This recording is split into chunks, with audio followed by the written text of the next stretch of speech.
àwọn kan tún gbìyànjú láti gbẹ̀mí ọba aláyé kan londo. Ọlọ́pàá mú afurasí 10 wọ́n bẹ̀rẹ̀ ìwádìí. Orímọ̀kun ọba ìlú Ìgòbà ní ìpínlẹ̀ Ondo, Kábíyèsí John Adínlẹ́wà yọ lọ́wọ́ ikú òjijì lẹ́yìn táwọn jàǹdùkú agbébọn kan tí wọ́n máa ṣe ìkọlù sí láti gba ẹ̀mí rẹ̀. Iléeṣẹ́ ọlọ́pàá ní kò mà dín ní afurasí 10 tí àwọn máa ti mú lórí ìkọlù náà báyìí.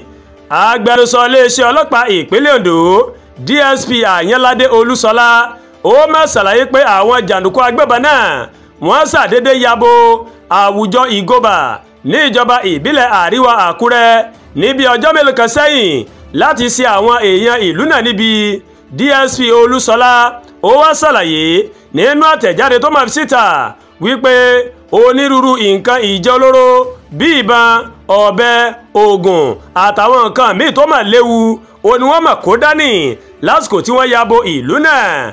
Agbẹnusọ ọlọ́pàá ní àwọn jàǹdùkú ọ̀hún wọ́n máa kọlu obìnrin kan tórúkọ rẹ̀ ń jẹ́ Ògúnòyè Olúọmọ, ó sì farapa tí wọ́n sì tún jí nǹkan rẹ̀ lọ.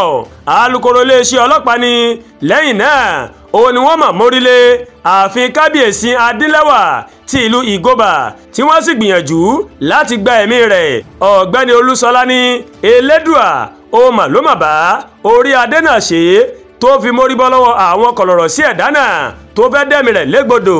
Kété tí ẹnìkan pe kọmíṣánná ọlọ́pàá Ondo CP Adébọ̀wálé Lawal lórí fóònù wípé àwọn jàǹdùkú agbébọn kan wọ́n mà ti yabo Ìgòbà ní ọ̀gá ọlọ́pàá náà ó mà ló mọ̀ pàṣẹ pé káwọn ọlọ́pàá kí wọ́n máa lọ sí ìlú náà ní kíákíá o níbi tí wọ́n ti mú afurasí jàǹdùkú agbébọn 10.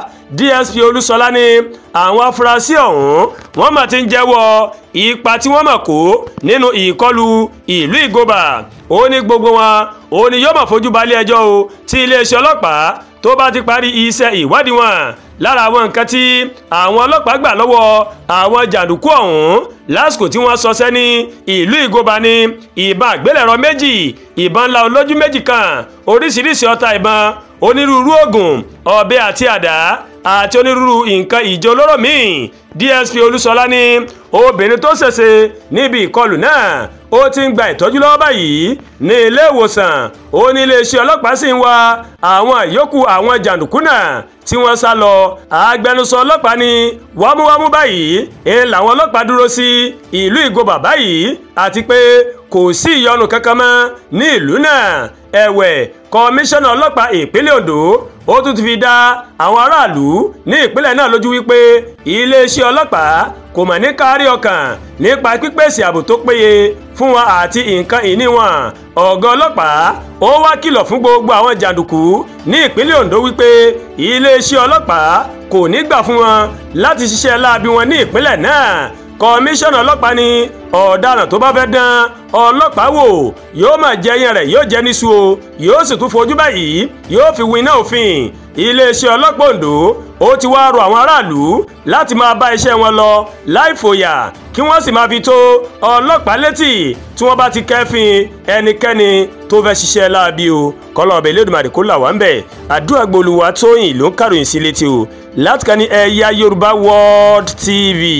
Bẹ́ẹ̀ ṣe ń wò wá ẹ máa bá wa like, ẹ máa share, ẹ máa comment, ẹ má tún gbàgbé láti bá wa subscribe sórí YouTube channel wa kí a bá tẹ notification bell láti lè máa máa ètò alákòójọkan tó bá ti gorí ìkànnì yìí.